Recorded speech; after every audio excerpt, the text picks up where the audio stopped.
Տիր մեդիան ներկայացնում է։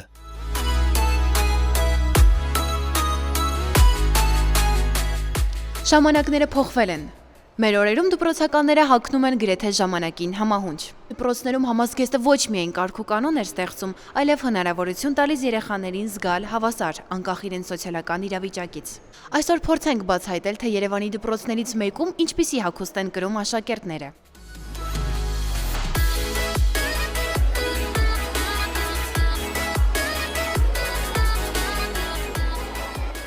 Երբ բոլորը նույնն են հագնված, տարբերությունը դառնում է գիտելիք։ Տարբեր ընտանիքներից, տարբեր թաղամասերից, բայց այստեղ, այս դասասենյակում, բոլորը միանման են։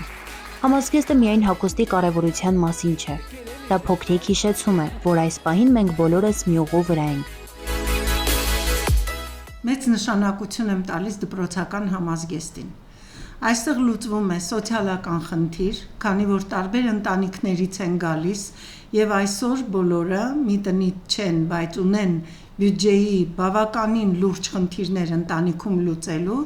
եւ սա միակ հնարավոր կերպն էր, որ կարելի էր լուծել։ Ունենք սովորություն շատ հաճախ հյուրեր ընդունելու եւ շատ հաճախ այցելելու։ Դպրոցը ինքը իր լոգոյով եւ իր անվամբ արդեն խոսում է եւ ավելորդ ժամանակ չի կորում հարցերի վրա եւ կարծեմ թե մեր բոլոր աշակերտները մեծ սիրով կրում են։ Օրերս անգամ գաղափար մտահղացավ գլխումս, որ ես անգամ պատրաստ էի այս առաջարկը անել մեր ուսուցչական կազմին եւ ինչու ոչ մանկավարժական կազմը մեծ սիրով կրի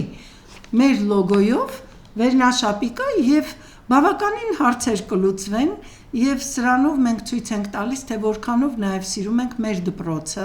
եւ որքանով ենք նվիրված մեր դպրոցին։ Այն կրում ենք հաճույքով։ Շատ օրինական կարգով մենք այս որոշմանը բերեցինք։ Նախ համազգեստի գույնը տարիներ առաջ ճերմակ էր եւ դպրոցը ղեկավարվում է ծնող խորհրդով, աշակերտական խորհրդով եւ սա լոգ բառեր չեն, ինչ որ ասում եմ, հակառակ ակտիվ աշխատող, քանի որ պատվիրատուն իրենք են եւ երեխաների հետ խոսեցինք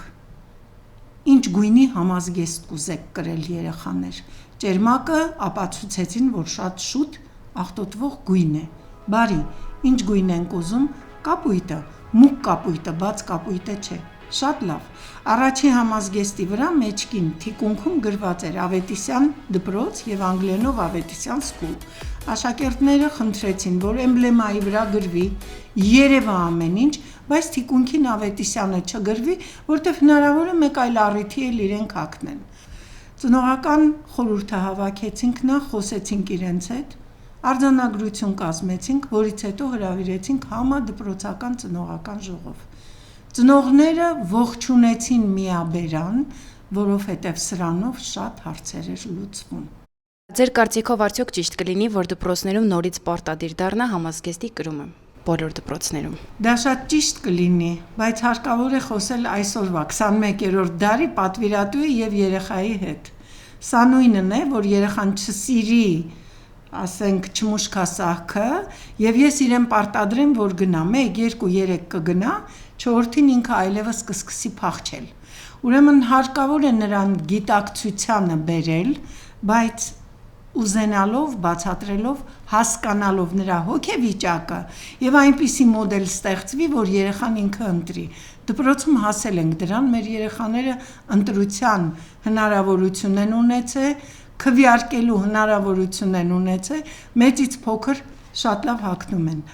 Մեր դպրոցում նաև կա նախակրթարան, մանկապարտեզ, այ կարծում եմ, որ սեպտեմբերից նրանց ավելի վառ գույներով ուզում եմ նախապատրաստել մեկ այդպիսի վերնազգեստի, որը որ այս երեխաները փոքրուց կկրթվեն եւ կհասկանան, որ սա մի տեղ է, որտեղ որ հարկավոր է հագնվել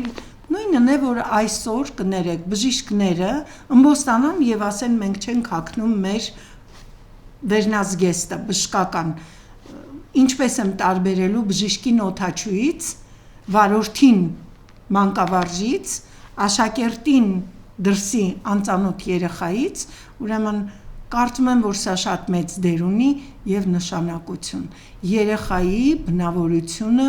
ձևավորելու մեջ։ Սա պատասխանատվություն է։ Այսօր մեր հասարակությունը շատ խոսում է իր իրավունքներից, որ բոլորը իրենց պարտավոր են, բայց իրենց պարտականություններից շատ քիչ են խոսում։ Սա հարկավոր է մտնի մեր ամենօրյա գրաֆիկ աշխատանքային օր կրթելու երեխային այս ձևով։ Արտաքինը կարող է տարբեր լինել, բայց դպրոցն այն վայրն է, որտեղ պիտի շողա միտքը, ոչ թե հագուստը։ Գուցե ժամանակն է նորից մտածել, արդյոք միանման համազգեստը պարզապես հագուստ է, թե նաև արժեք պատկանելիության, հարգանքի ու հավասարության մասին։ Երբ երեխաները դպրոց են գալիս միանման հագուստով, նրանք դպրոց են բերում ոչ թե իրենց սոցիալական տարբերությունները, այլև իրենց երազանքները։ Հավասարությունը չի սկսվում միայն դասագրքից, այն սկսվում է դրան շեմից, երբ բոլորը քայլում են ներս, միանման, բայց յուրահատուկ։ Համազգեստը մի քայլ է դեպի հավասարություն։ Համազգեստի ներդրումը առաջին հերթին շատ կարևոր է դպրոցներում եւ նախադպրոցական հաստատություններում եւ դպրոցական հաստատություններում, որովհետեւ նա հավասարության չափանիշն է։ Եթե դասարանում բոլոր երեխաները կրում են այդ համազգեստը, բոլորը հավասարի իրավունքներ ունեն այդ դասարանում։ Վերջերս Հանրապետական մանկավարժահոգեբանական կենտրոնի կազմակերպած մանկավարժական ժողովին մասնակցել ենք որպես փիլոտային ծրագրին մասնակից դպրոց, 3 դպրոցներից մեկը, որ հոկտեմբեր ամսից սկսյալ մենք սկսել ենք աշխատել բուլինգ թեմայով դպրոցներում կանխարգելելու եւ հաղթահարելու համար։ Դա փուլային աշխատանք է եղել, սկզբում հետազոտական աշխատանք ենք կատարել 2-րդ, 5-րդ եւ 10-րդ դասարանցիների մոտ, որ մենք հասկանանք ինչքանով է բուլինգը տարածված դպրոցներում։ Երկրորդ քայլը եղել է իրազեկման փուլը, որտեղ մենք ծնողական համայնքի հետ հանդիպումներ ենք ունեցել, ուսուցչական համայնքի հետ հանդիպումներ ենք ունեցել եւ աշակերտների հետ դասարաններում աշխատել, բազմաթիվ սահիկաշարեր ենք ցույց տվել, թեման ենք քննարկել եւ երրորդ քայլը հերթաբախություն ենք մշակել բարձր դասարանցիների կողմից փոքր դասարանցիների մոտ, որտեղ ցանկացած դեպք որ գրանցում էին այդ աշակերտները, իրենք արձագանքում էին եւ մենք շատ արագ պատասխանը տալիս էինք ցանկացած հարցին։ Համազգեստի կիրառումը իհարկե նվազեցնում է բուլինգի դրսևորումները, որովհետև դասարանում բոլորը լինում են հավասար եւ դա շատ օգնում է, որ որպես թիմ, խումբ բոլորը լինեն միասնական։ Պետք է մանկավարժներն էլ, ծնողներն էլ աշխատանք տանեն այդ ուղղությամբ, այսինքն եթե տանը ծնողը խրախուսում է այդ երևույթը, իսկ դպրոցում էլ ուսուցիչներն ու մանկավարժները նույն ձև են մտածում, մենք կհասնենք արդյունքի։ Ես բուլինգի կանխարգելման այդ մեր միջոցառման էլ ասեցի, որ այդ երանգյունի 3 կողմերի համագործակցությունը ուսուցիչ, աշակերտ, ծնող